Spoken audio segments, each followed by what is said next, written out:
Hi, welcome to the Dieku podcast. I'm Gary Snow.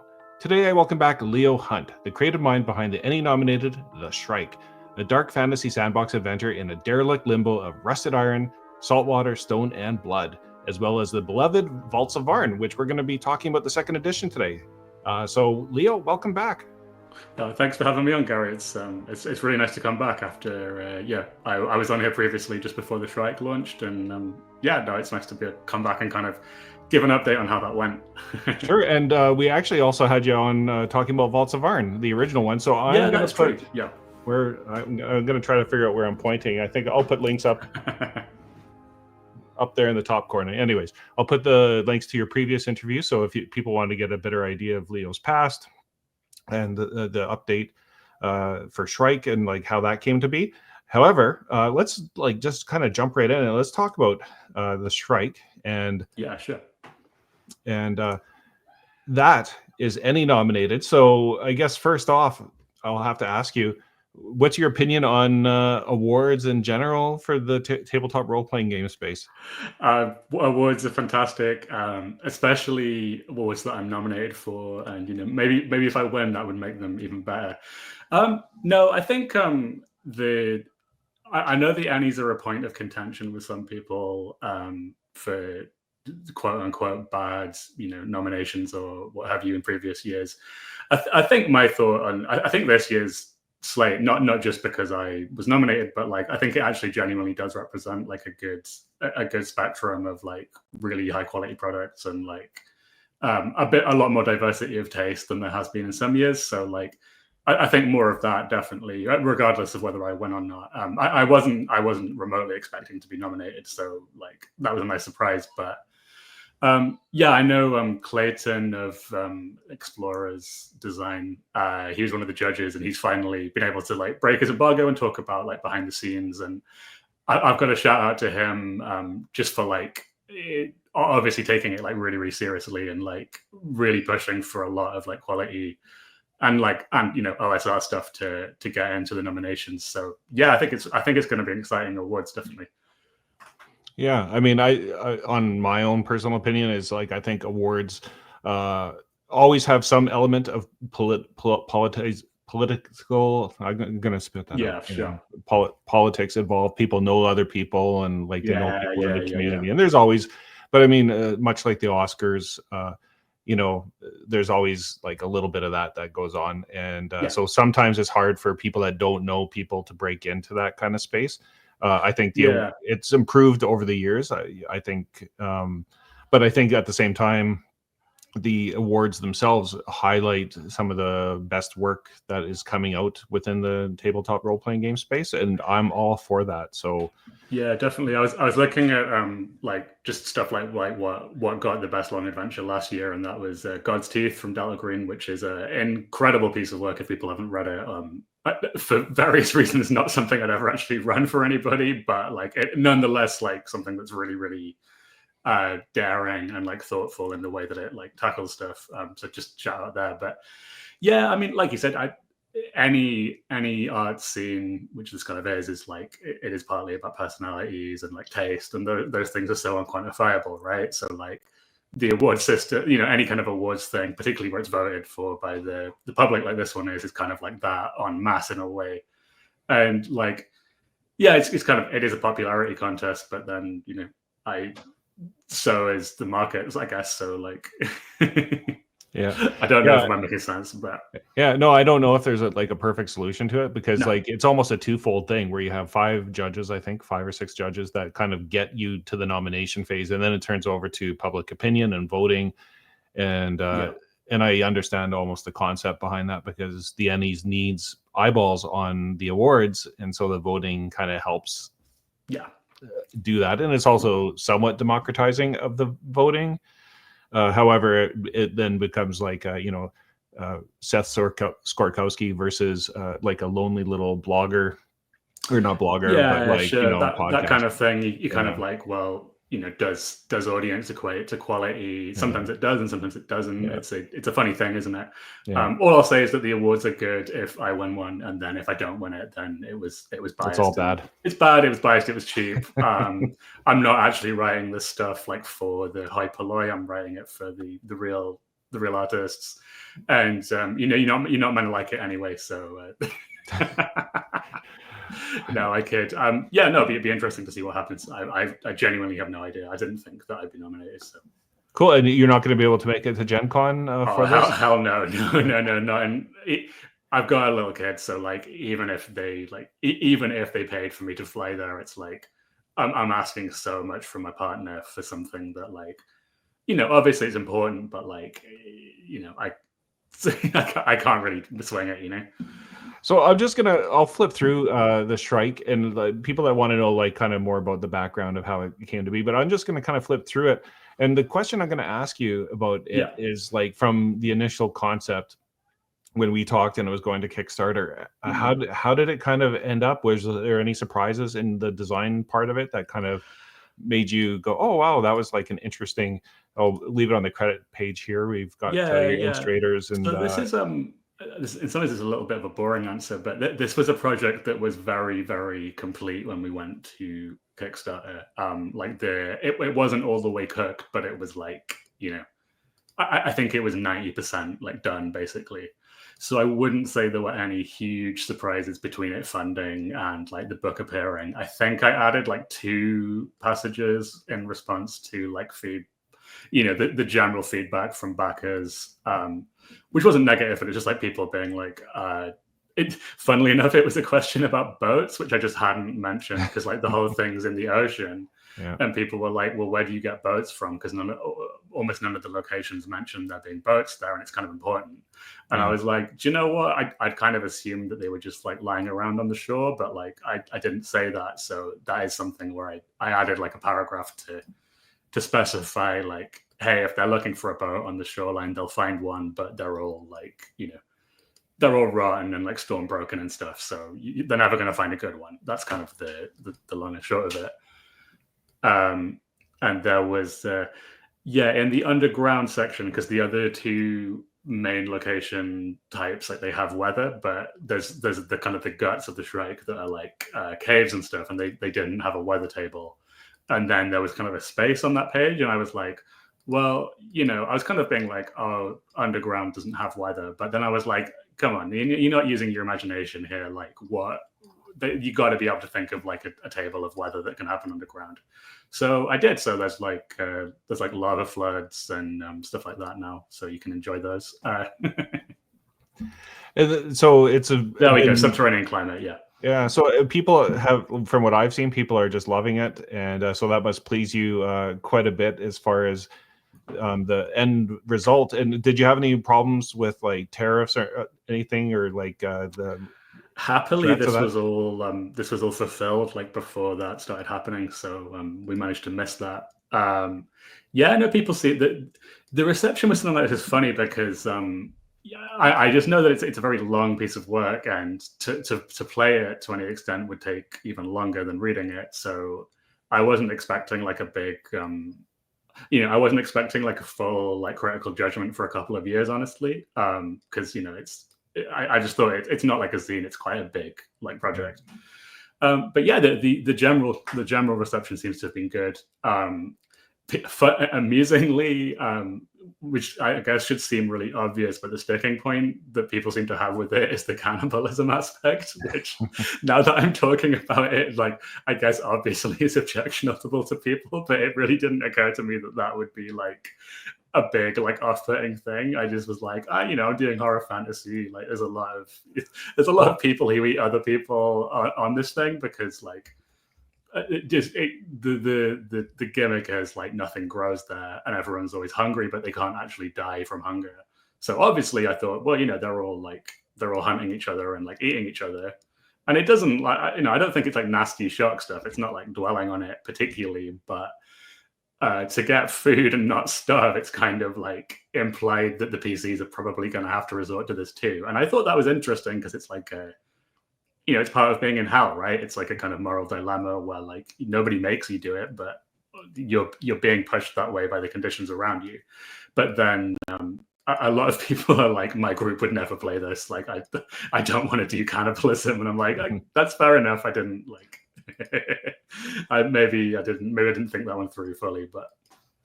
Well, I think it turned out really well, and I think you got a really good shot at winning best long form adventure. So I'm going to put the links to the voting, and I'll try to get this out right away.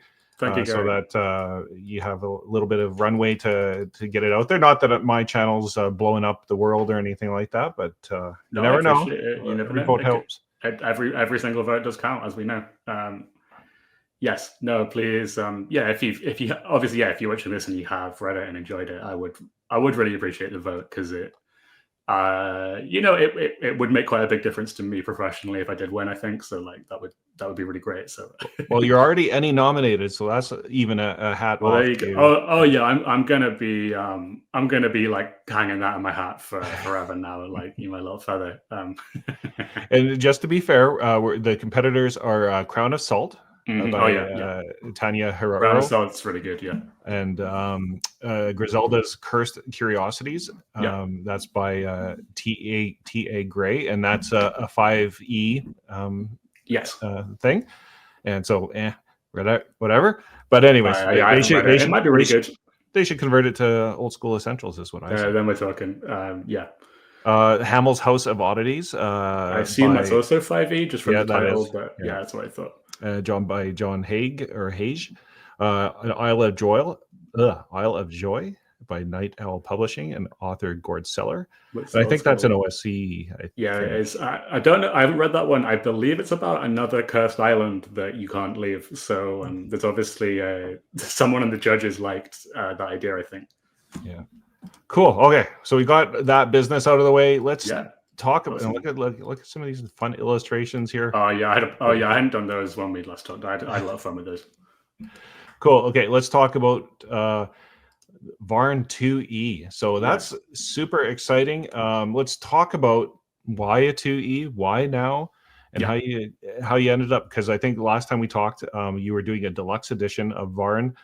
For those that aren't familiar with it, it's like it came from like a bunch of zines that were kind of put together, and then you had it on your Patreon, which I'll also put a link to, so people can go sign up and get content from Leo ASAP. But just talk to us about how the evolution from the deluxe to this. Yeah, sure. So as people probably know, but in case you don't, in 2020, I came out with the first issue. It was like a 48-page zine. It was quite it's very DIY. It's print on demand originally. It's black and white, and that was Vaults of Vaarn, and it was a full game, although it was obviously quite truncated in a lot of ways. But it did really well, and I followed it up with some more zines, and then in 2022 we came out with a hardcover kind of collection called the Deluxe Edition, and that was published by Games Omnivorous, and that was done in blue ink on kind of white paper, and that was all the first three zines, and then some extra content as well that I wrote for the Deluxe Edition. So basically, in a nutshell, the Deluxe Edition was quite difficult to get hold of. Games Omnivorous kind of printed fairly short print runs, and they would sell out immediately. And then there was kind of, they kind of go for quite a lot on eBay and stuff, but it was hard to get hold of them.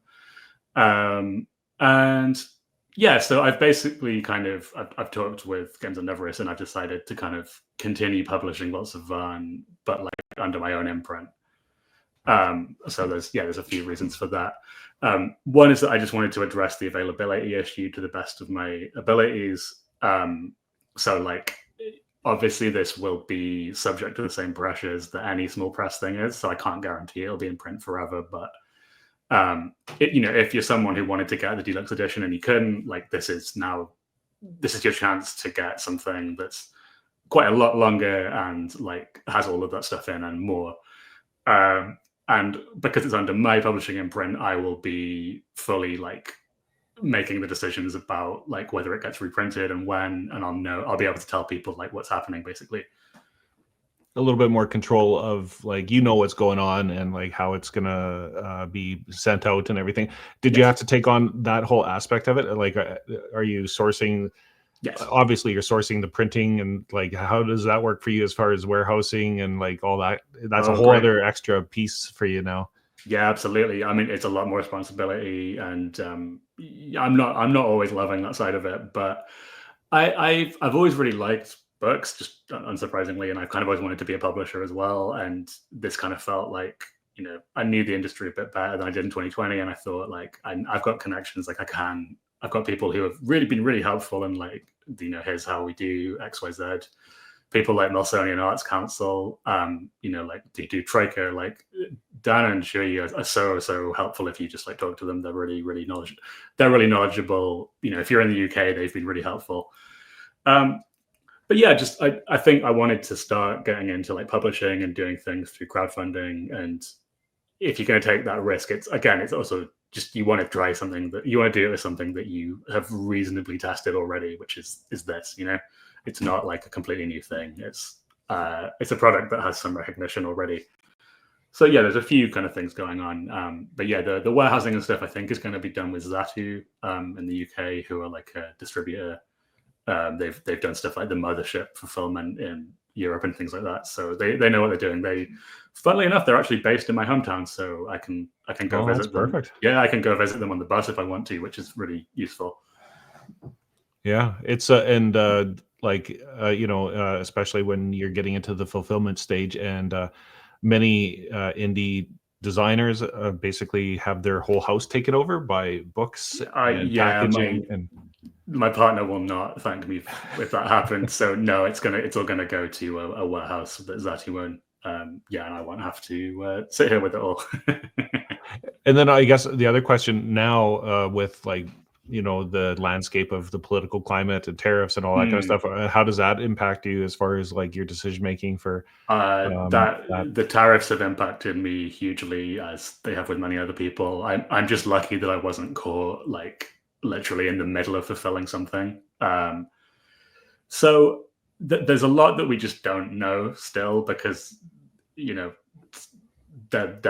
seem to be being made up as from day to day, so we don't really know. Obviously, it's affected global trade so far, and I have this on good authority from people who do this for a living.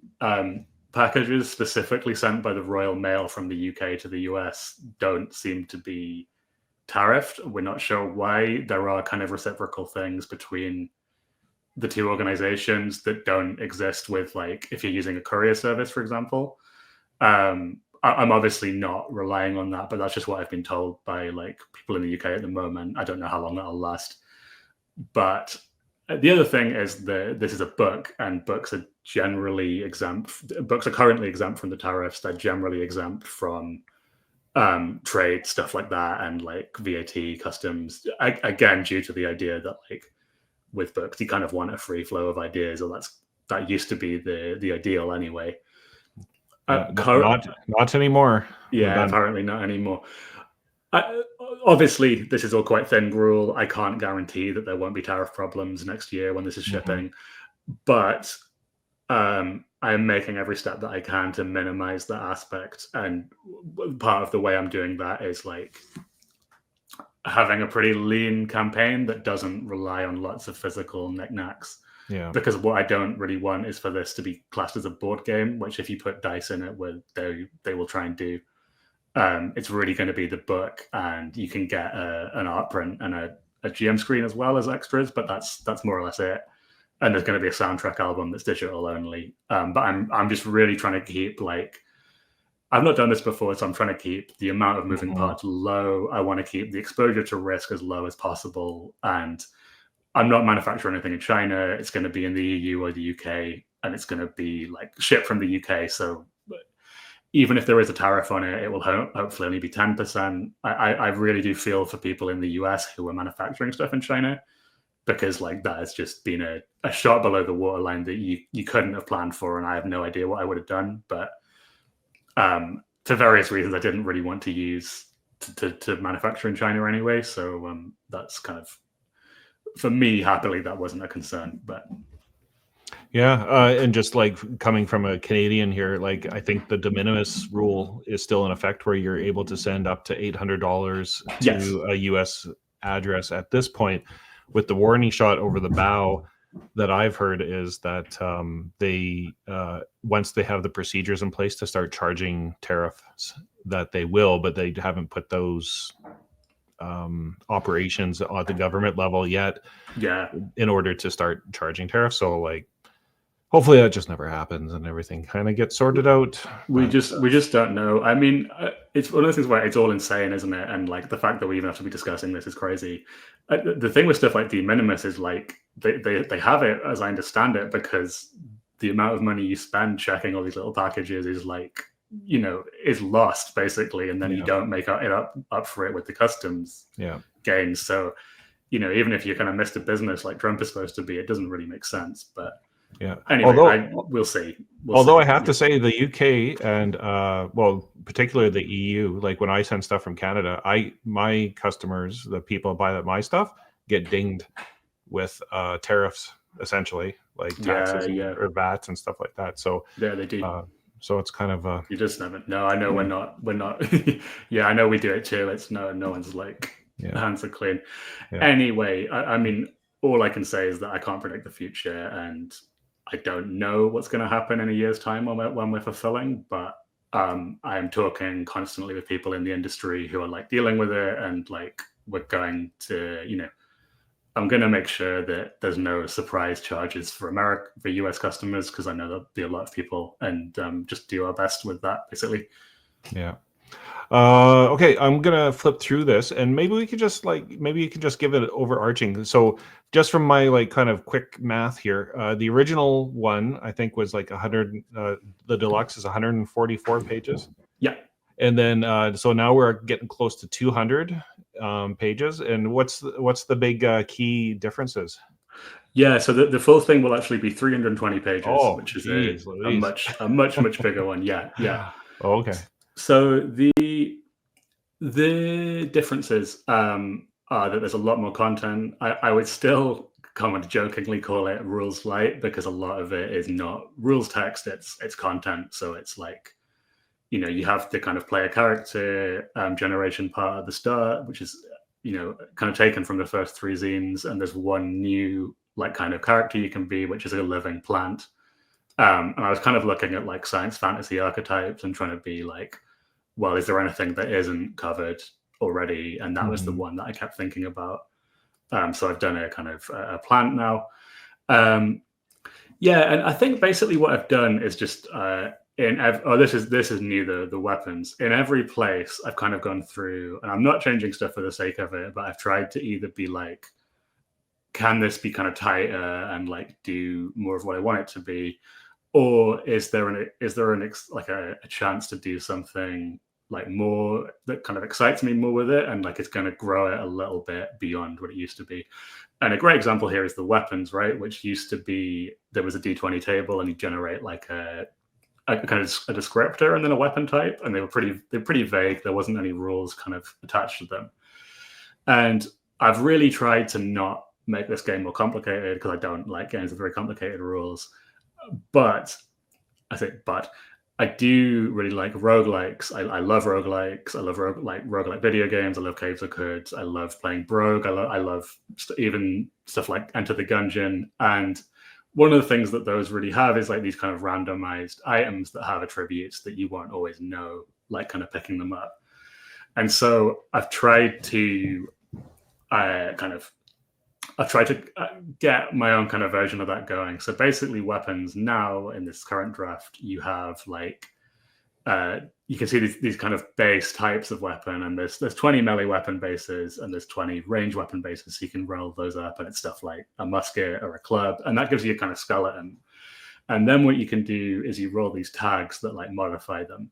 So you've got basic weapon tags, and these ones, you know, basic weapons are going to be what you start with and what you usually find.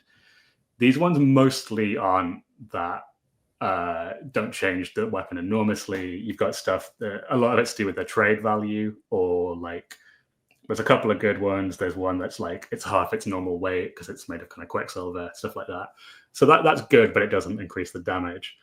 But the advanced and exotic tags are some of them are very, very like what would you call it? Very, very far-reaching in terms of like how they affect like the mechanics and. Yeah. So we've got like blasting weapons, so it can now hit multiple targets. We've got piercing weapons, so it has an extra dice of damage if the target is heavily armored, but it has half damage if they're low armored. In my test, I did an actual play with the Weekly Scroll podcast recently, and they got a railgun, but it had piercing. And it actually was a source of great frustration because they had what was on paper a really powerful weapon, but because they kept running into very low-level creatures with low armor, it actually wasn't very effective. So they were kind of jonesing to get like a really heavily armored boss to use the railgun on, and they just never found it, which was kind of funny for me. So it's an example of like the way that the weapons work. I'm still working on the tags, but like the way that the weapons work, they can be really different in different situations depending on like what tags they have. And the exotic weapons, these are supposed to be like they're magic weapons basically. So some of the exotic weapon tags are like really crazy. Like Colossal, it does triple its normal damage, but it has a triple slot weight and you need really high strength. Or Annihilating, anyone hit with it has to make a save or just die instantly, but you lose 1 maximum HP every time you draw it.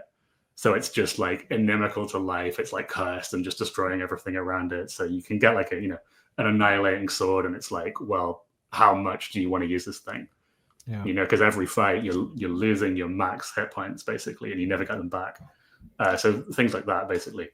Well, I mean, I love this kind of stuff because, I mean, same as you, I love rules light stuff.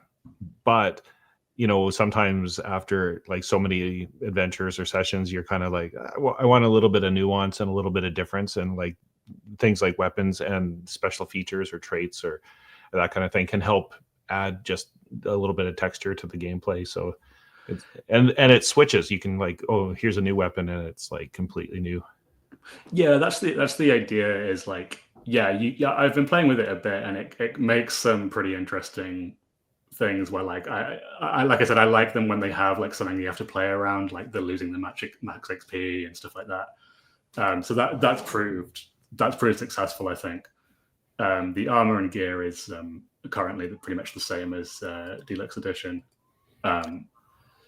Cybernetics, Exotica, the Mystic Gifts are not different, but I've added a little bit more like guidance on how to use them, because for people who don't know, these are quite free form like magic where you pay hit points to like you use them, but the original zine didn't really give you much guide to like how they should be pricing them. So there's a guide on that now, and there's this thing called Gleam you can see, where basically if you are like psychic and you have mystic gifts, you have a kind of hidden stat called Gleam, and every so often the GM has to test to see if somebody else who's psychic can like sense you. And this chart has like a few ideas of like what could happen basically. So you can be, contacted by a seemingly benevolent kind of hive mind looking for new members. It doesn't yet know your exact location. Things like that, basically. We've got Alchemy, which was in issue 4, and this is kind of a thing where you can take monster parts and kind of make them into potions. We've got Poisons, randomly generated. Hypergeometry, this one is new. This is kind of like Vaarn spell books, basically. So these are like equations that you read that can reshape reality. And the point of these was... in the original rules, the intellect stat wasn't really getting used very much. And one of my goals with this new one was to find a few reasons to like level that up, because there wasn't really any in the original rules. So you've got hypergeometry now, which you can use. And it's also used for things like foraging food and brewing the potions. So there is a reason to level it up now. As we kind of flip through it, and like now that I understand it's 300 pages instead of yes. 200, how long has it taken you to kind of keep picking away at it? Like, how does it play out as far as like you testing it on Patreon and like releasing it and that kind of thing, and feedback loop for you? Yeah, sure. So I think like most like a lot of people in the space, like the development work on this has been, it's been diffuse and like spread across lots of like forums. So it's like my own games, and then talking to people running their games, and then the Patreon and my blog where I put loads of free stuff up. And it's all been this big testing ground, and like the Discord, which has like a really really vocal and like interesting people who post there, and we've all been kind of percolating the stuff for a long time.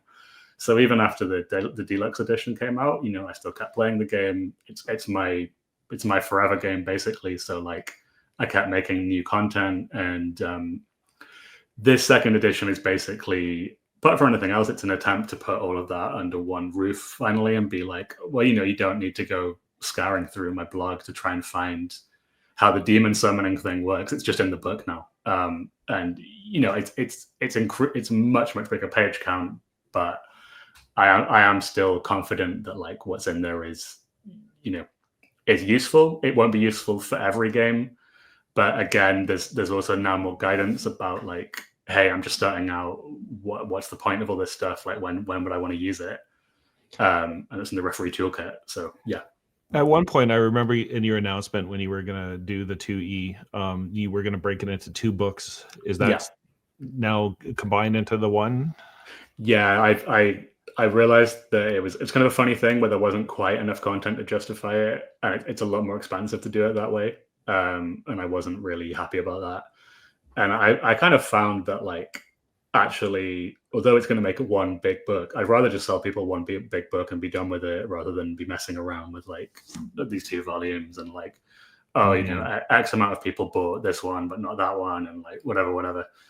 So it's all, this campaign scope bit is, the referee principles. That was I should say as well, just for people at home, we're looking at like a pretty rough draft. So some of this stuff, like the factions, they're laid out, but they're not like finished. But this is an example of content for the GM if you want like a little bit more structure than just this complete sandbox where it's these factions in Vaarn who are kind of present everywhere. And it tells you a bit about them, and it's going to give you some ways to like use them to kind of drive a campaign or like drive a little storyline if that's what you want to do.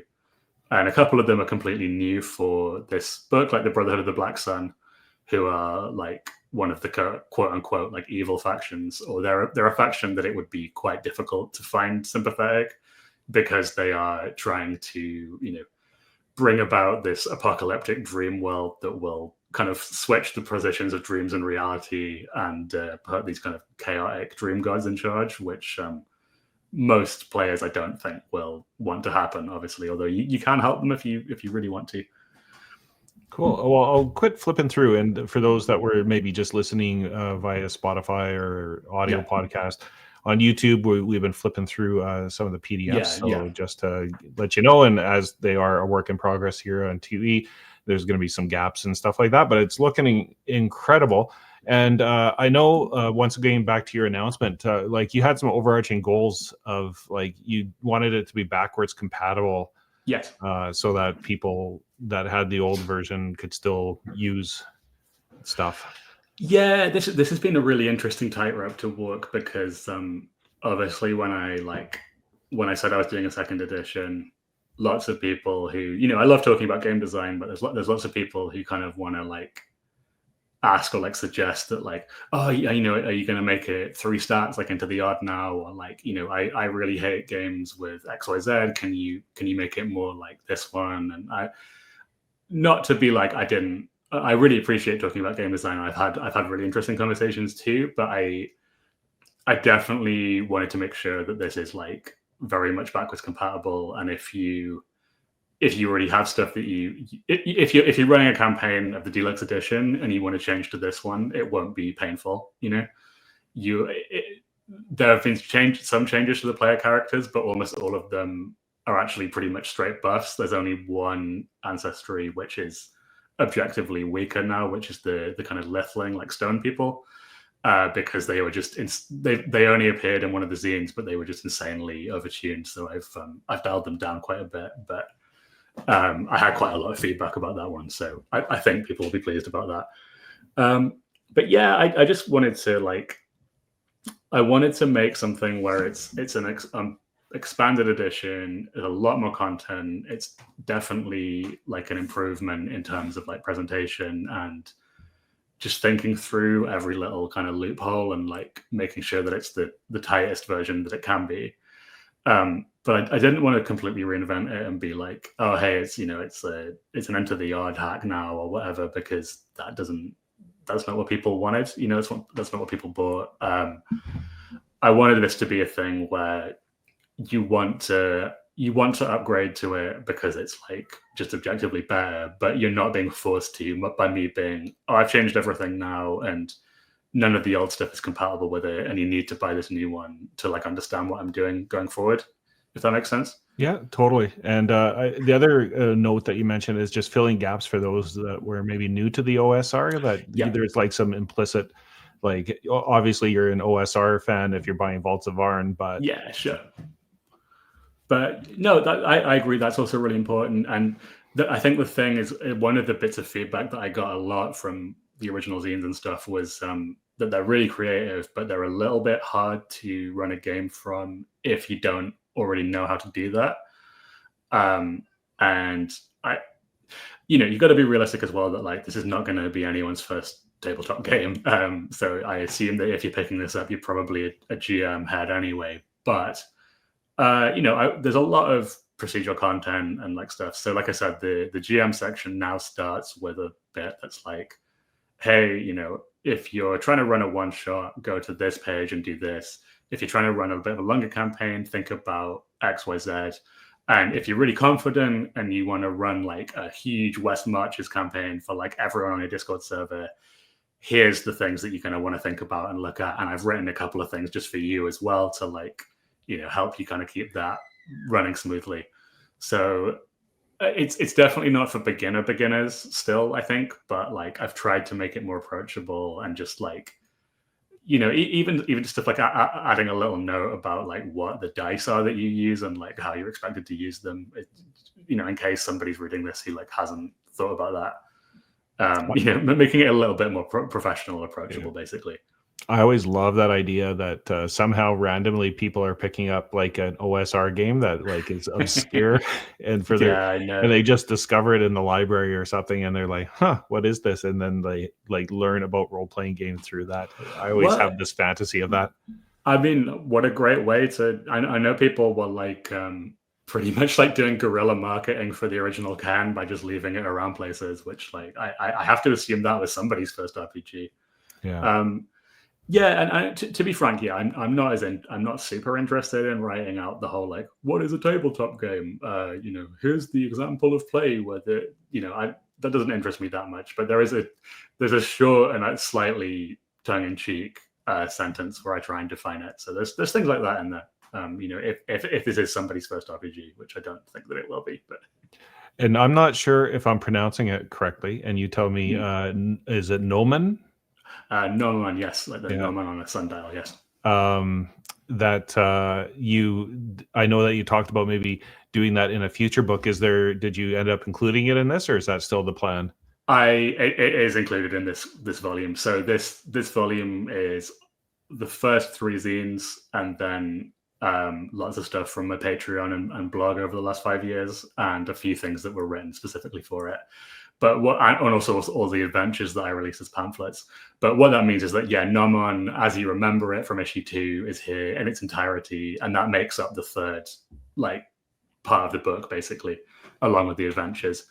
And basically because, like, again, when I was looking at, like, reviews of the deluxe edition, and that was one of the things that people really liked, actually, was that, it's a rule book and it's got a bestiary and it has all this procedural content stuff, but then it also has a quite long chapter that's just a really specific, like, fleshed out place. And a lot of people told me that Noman actually was like their way into like the setting, and it made them see it as like a really fleshed out place rather than a lot of dice tables. And I kind of thought, well, I'd be stupid to cut it out then, because it's actually really important. So so it's there, yes.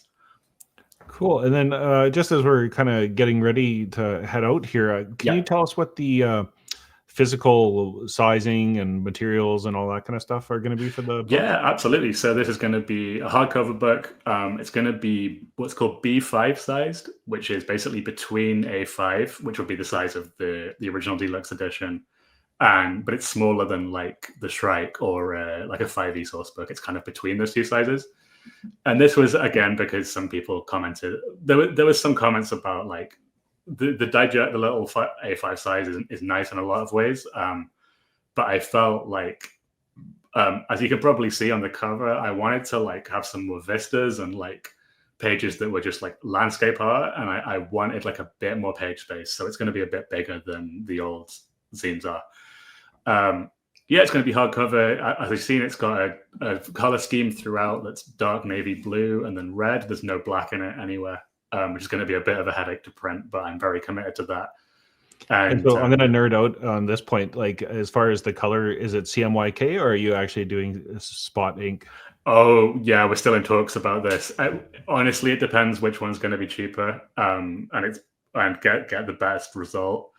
It's probably going to be CMYK, but I would really, really like to do it with like Pantone spot inks because I think that would look so good. But I'll just do a quick explainer for those. Yeah, oh yeah, tell people how this works. Yeah. Just in case, CMYK, it's cyan, magenta, yellow, and black. K for black, and those are 4 colors, and you overlay them, and you get different variations of colors. Yeah. But if you do spot colors, those are very specific, like you'd see on the cover here, like pink or red, and like different variations in coverage create like different hues and that kind of thing, and it can look super cool when done right, but it's also very tricky. It can be. So it's a big headache. I think doing it with just 2 spot colors would produce incredible looking results. I do not know if I'm confident enough as a graphic designer to make it work, particularly on my first book, but we'll find out. Yeah, well, exciting to see how it all plays out. And then as of us talking, it's going to launch in 12 days. Yes. And it's on Backerkit, and I'll have the link to the Backerkit. Yeah, it's on Backerkit, yes. And I guess the decision for Backerkit over Kickstarter, any kind of thoughts on that? Yeah, I mean, this saying I did it because everyone else was doing it kind of sounds stupid. I didn't have much ties with Kickstarter, and I previously found it kind of difficult to use from the creator end in terms of like they do not respond to your emails. And then on Backerkit, I recently had a problem and they responded immediately, and I talked to an actual person who works at their office. So from that perspective, like they're really great. I've heard people talking about like there's less discoverability, but you know, maybe I'm like being kind of too brave here, but I felt like I do have some discoverability already, and I'd rather deal with people who are, if something goes wrong, I can reach pretty easily. And the final thing is that everybody uses Backerkit anyway to fulfill Kickstarters. So I was like, well, if I'm going to be using their services regardless, because Kickstarter's backend is not great, like why wouldn't I just use their site the whole way? And you know, Kickstarter just recently been like, oh, we're going to do like after pledge management and blah blah blah, and they've realized that Backerkit are kind of eating their lunch a little bit, and to me that's too little, too late. The time to do that would have been years ago. Yeah, you know. Yeah. So I always wondered why they ceded that territory to Backerkit, and gladly did. Madness. I think they must have just thought they were too big to care about it, but they're clearly seeing otherwise now, which I think was real hubris. Like the things that Backerkit was doing, they could easily have done within their own website. They just didn't choose to, which is odd. Yeah. Well, competition is good, and from that, now Kickstarter has launched their pledge manager, which absolutely. I have not used myself, but excited to kind of see if that. I mean, I think it's good to almost like personal opinion here is to almost like switch back and forth if you can, because that way you're always like never committing to just one platform. You're like able to spread your bets. Yeah, definitely. You want to stay nimble for sure. I'm not like I'm not in the tank for Backerkit fully, but I think due to like their better customer service kind of won me over, honestly. So yeah. Cool. And I guess before we go, what's the time frame as far as like you're going to do your Backerkit launch, and then I'm sure it'll fund very quickly, but how long before like people start seeing it show up? What's the target? Yeah, sure. So the idea is the campaign will finish at the end of August.